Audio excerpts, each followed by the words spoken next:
Quelque chose d'inhabituel se produit pendant vos nuits, et il se peut que vous l'ayez déjà capté sans pouvoir le définir précisément. Vous émergez du sommeil dans un calme anormal, l'atmosphère semble saturée. Un emblème s'obstine à s'imprimer dans vos visions oniriques. Une expression vous obsède, alors que vous êtes certain de ne l'avoir jamais entendue. Prêtez l'oreille. La majorité des gens négligeant un fait essentiel. Les rêves ne surgissent jamais au hasard lorsqu'ils proviennent d'en haut. Le firmament n'expédie pas d'images par caprice. Dieu s'adresse souvent à nous quand nos paupières sont scellées, car c'est à cet instant que l'âme est finalement disposée à recevoir. Peut-être avez-vous déjà rêvé d'ondes liquides, de reptiles, ou de portails qui n'existent dans aucune réalité matérielle, mais qui demeurent incrustés en vous comme s'ils étaient authentiques. Ce n'est pas uniquement le produit de votre fantaisie. Ce sont des communications célestes, des séquences cryptées, transmises exclusivement à ceux qui possèdent la capacité de percevoir au-delà de l'apparence. Pendant que la plupart naviguent dans les rêves comme dans un brouillard, vous avez été désigné pour décoder les indices. Et si vous êtes toujours là à suivre jusqu'à présent, ce n'est pas par simple intérêt passager, c'est parce que votre essence intérieure identifie qu'une force supérieure orchestre tout cela. C'est l'indication que vous êtes guidé par une orientation divine. La nuit n'est pas seulement une pause, c'est le moment où l'invisible entre en action. Aujourd'hui, je vais vous dévoiler 7 catégories de rêves que Dieu emploie pour dialoguer avec vous, même lorsque votre mental conscient n'en a pas conscience. Et je vous assure, après cette vidéo, vous ne considérerez plus jamais votre sommeil sous le même angle. Je ne vous réclame qu'une seule chose, soyez pleinement attentifs. Chaque instant ici peut renfermer une clé, un code d'accès unique conçu spécifiquement pour votre phase de vie actuelle. Et si vous sautez ou vous laissez distraire, vous pourriez laisser filer quelque chose qui vous a été adressé personnellement. Alors, si vous ressentez que vous êtes prêt à vous éveiller même au cœur de vos rêves, n'hésitez pas à laisser votre like et inscrivez Karma 9 dans les commentaires parce que le psaume 99 affirme « Le Seigneur règne, que les nations tremblent, et quand il s'exprime au milieu de la nuit, même les ténèbres doivent se taire. » Entrons dans le vif du sujet. Première catégorie, l'eau. Si vous avez récemment rêvé d'eau, ne le minimisez pas. Ce n'est pas un rêve ordinaire. L'eau véhicule un langage spirituel profond. Elle peut se présenter sous de multiples aspects. Peut-être vous noyez-vous, luttant pour aspirer de l'air, entraîné par une puissance imperceptible. Ce n'est pas une simple appréhension, c'est un signal d'alarme. C'est comme si Dieu vous révélait des sentiments que vous n'avez pas réussi à verbaliser, des souffrances que vous avez si bien enfouies que vous ne savez même plus où elles se terrent. C'est un avertissement qu'une bataille se livre à l'intérieur, discrète mais tangible, et le ciel vous appelle vers la sécurité du rivage. À présent, si dans votre rêve l'eau était tranquille, cristalline, apaisée, ne vous méprenez pas en pensant que c'est votre propre quiétude. C'est un saut d'harmonie. Cela indique que vous progressez dans la direction juste, même quand tout autour semble précaire. Mais si l'eau était tumultueuse, soulevée de vagues, avec des orages qui menaçaient, ou des courants qui vous aspiraient, cela porte également une signification très puissante. Cela ne signifie pas que vous êtes en péril. Cela signifie que vous êtes en pleine mutation. Dieu remue ce qui ne vous est plus utile à l'intérieur. Il ne cherche pas à vous anéantir. Il veut vous purger, vous régénérer. L'eau dans les rêves n'est pas seulement un reflet, c'est une révélation.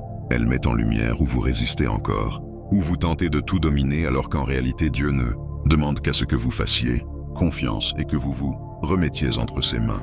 Et voici un élément puissant. La manière dont vous réagissez à l'eau dans le rêve reflète exactement comment vous réagissez à la présence de Dieu dans la vie réelle.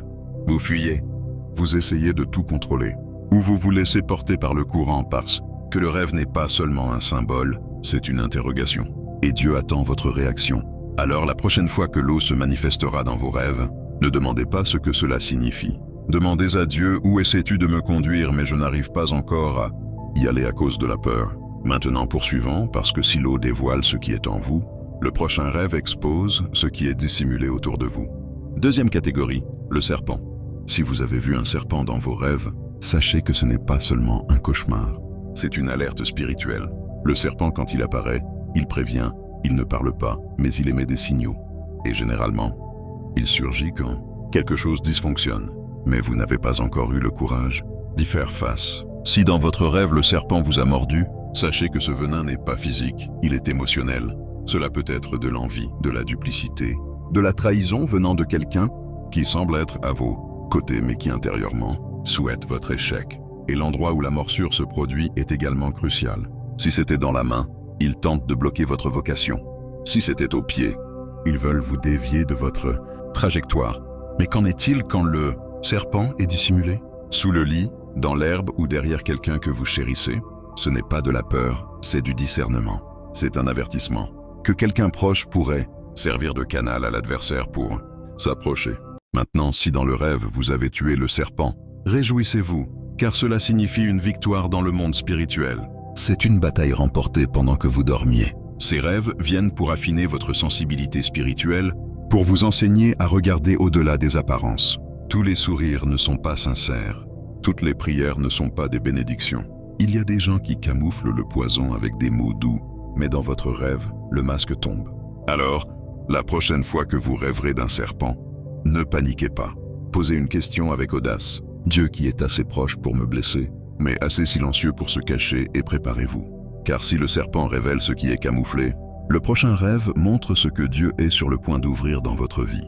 Troisième catégorie, la porte. Quand vous rêvez d'une porte, comprenez, ce n'est pas seulement un panneau de bois avec des charnières. C'est un signe spirituel, une frontière entre ce qui a été et ce qui est à venir. C'est comme si le ciel vous indiquait que quelque chose est sur le point de basculer dans votre existence.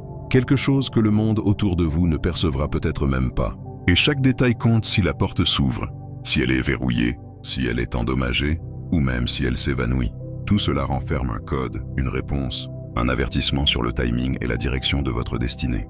Maintenant, si dans le rêve la porte est ouverte, ne vous emballez pas tout de suite, car une porte ouverte peut être à la fois une opportunité et un test. Parfois, ce dans quoi vous êtes sur le point d'entrer est exactement ce que vous avez demandé en pleurant il y a longtemps quand vous aviez à peine la force de tenir bon. La porte ouverte montre qu'une nouvelle phase est accessible. Mais pour la traverser, la clé est votre obéissance. Mais quand la porte est verrouillée, restez calme, cela ne veut pas dire que vous avez été rejeté. Cela peut simplement être Dieu vous protégeant de quelque chose pour lequel vous n'êtes pas encore prêt. Le ciel a ses façons de dire d'attendre encore un peu.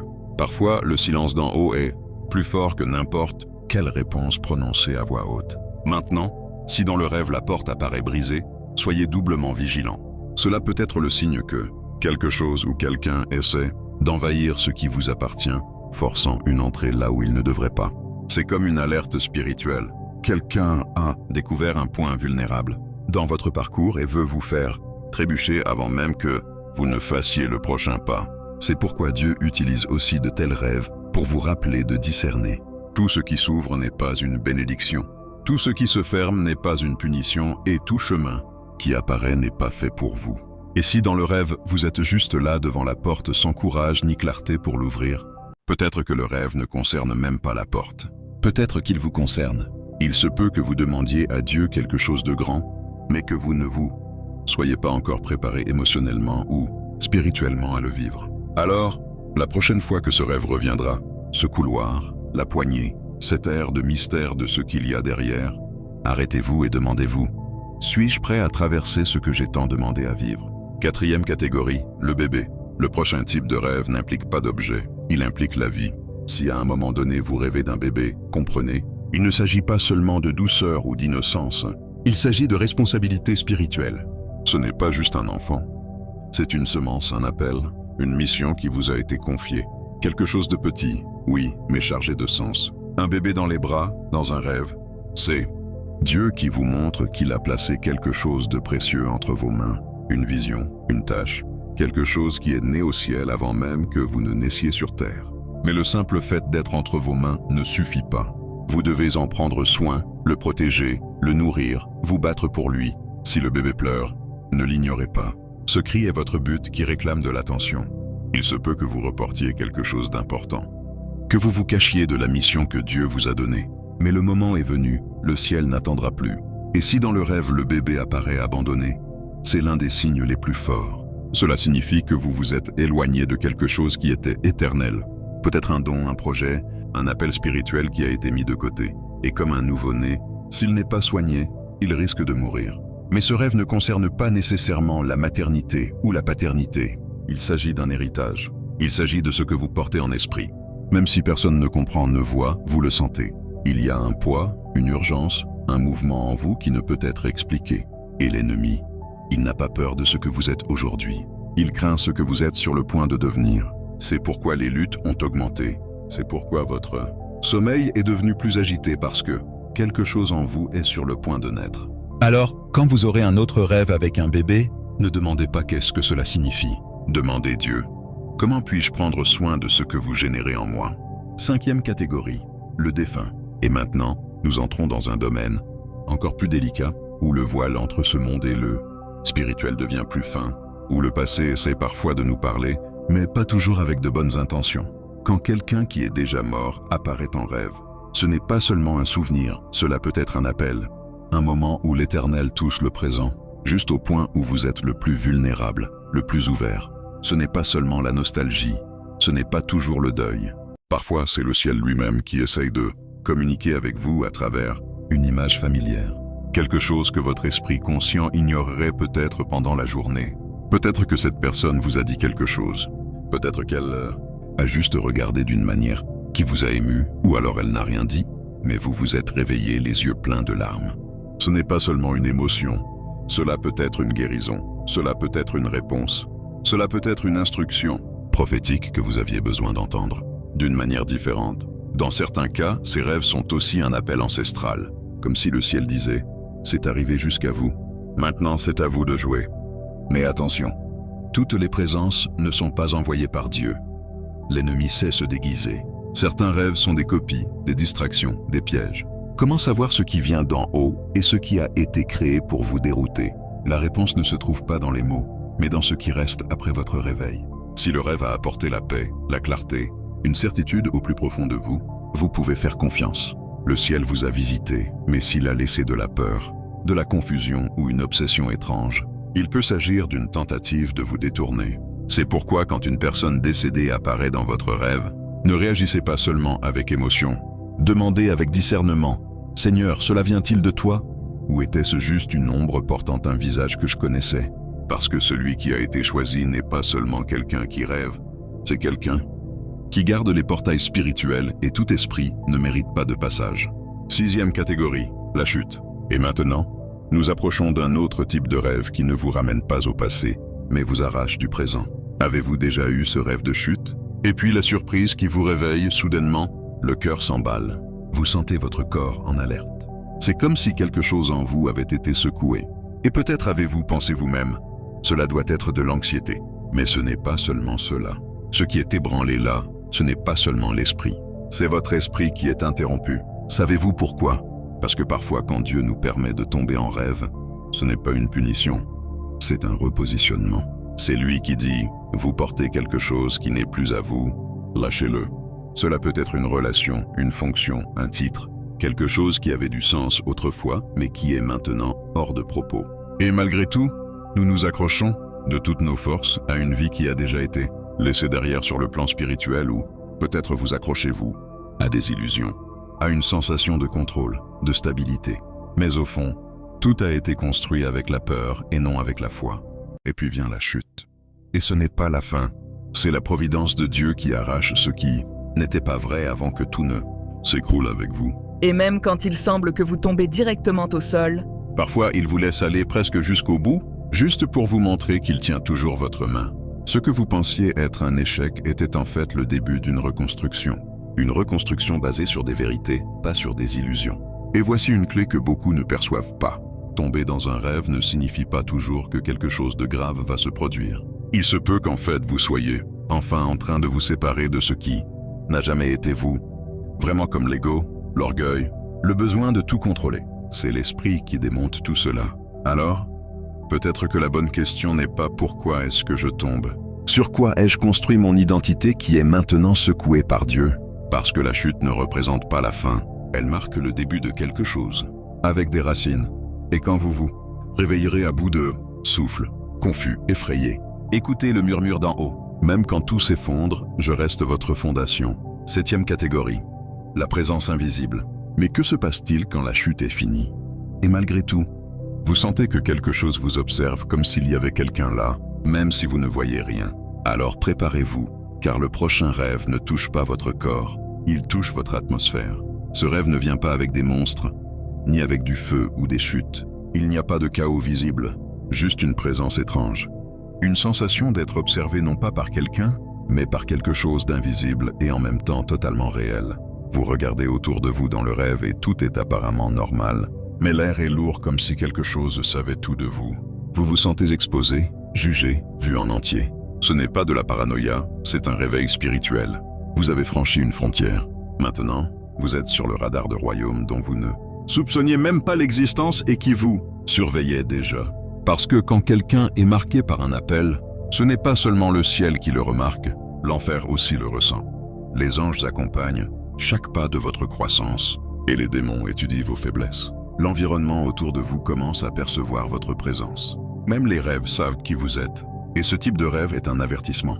Vous n'êtes plus invisible pour l'invisible. Mais il y a quelque chose que peu comprennent. Vous n'êtes pas surveillé parce que vous êtes fragile. Vous êtes observé parce que vous êtes devenu une menace. Votre onction grandit, votre autorité augmente, et le monde spirituel est attentif. Car une seule de vos décisions peut transformer des générations. Ce rêve est comme un rapport spirituel. Dieu vous révèle que vous êtes devenu une pièce, maîtresse dans une bataille qui se déroule pendant que beaucoup de gens dorment encore. Vous n'êtes plus caché. La protection de l'anonymat ne vous couvre plus comme avant. Vous avez été révélé et c'est pourquoi vous vous sentez plus exposé. Parce que maintenant vous êtes comme une tour allumée au milieu de l'obscurité. Tout le monde voit le bien et le mal. Et la prochaine fois que vous sentirez que des yeux invisibles sont sur vous, ne fuyez pas, ne vous cachez pas. Tenez bon. Ce regard signifie une seule chose. Votre heure d'agir, de parler, de diriger est venue. Vous avez été vu et il est maintenant temps de vous positionner en tant que personne choisie. Conclusion. Mais avant de terminer, il y a quelque chose que vous devez entendre. Une vérité qui relie tout ce que vous avez vécu jusqu'à présent. Si vous ignorez ce qui vient maintenant, vous pourriez perdre le sens de tout ce qui vous a été montré dans vos rêves. Alors, respirez profondément. Restez ici avec moi. La conclusion de tout cela n'est pas une fin, c'est un réveil. Ces rêves que vous pensiez n'être que des images aléatoires n'étaient jamais de simples rêves. C'étaient des codes d'en haut, des instructions cachées dans le silence de la nuit. Pendant que beaucoup sont distraits, vous êtes activés. Pendant que d'autres dorment, vous êtes entraînés par Dieu. Chaque image étrange, chaque symbole que vous n'avez même pas su expliquer, chaque sensation qui est conservée avec vous après le réveil, rien de tout cela n'était par hasard. C'était le ciel qui conversait, avec votre esprit dans une langue que seuls ceux qui sont éveillés comprennent. Dieu n'a jamais été silencieux. Il vous a toujours parlé, même dans vos rêves, parce que votre esprit était déjà prêt avant même que votre mental ne suive. Alors ce soir, ne dormez pas comme si c'était juste une nuit ordinaire. Ne fermez pas les yeux comme si rien ne se passe. Couchez-vous avec attente, avec intention, avec un but prophétique. Et si ce message a allumé quelque chose en vous, laissez votre like, partagez en commentaire quel rêve vous a le plus marqué et envoyez cette vidéo à un autre élu, car celui qui est appelé ne marche jamais seul. Merci et à la prochaine vidéo.